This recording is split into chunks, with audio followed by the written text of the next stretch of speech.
Bildiyimiz kimi, Ali Baş Komandan İlham Əliyevin tapşırığına və bölgələrdə vətəndaşların qəbulu cədvəlinə uyğun olaraq Daxili İşlər Naziri General Polkovnik cənab Vilayət Eyvazov oktyabrın 31-i və noyabrın 1-i Kürdəmir rayon polis şöbəsində növbəti vətəndaş qəbulu keçirib.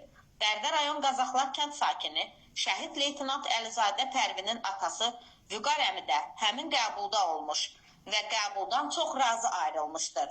Vüqar əmi bildirir ki, cənab nazir qəbula yazılanlar sırasında ilkin olaraq onu qəbul etmiş, səbirlə dinləmiş, onun müəyyən problemlərinə, narahatçılıqlarına aydınlıq gətirmişdir.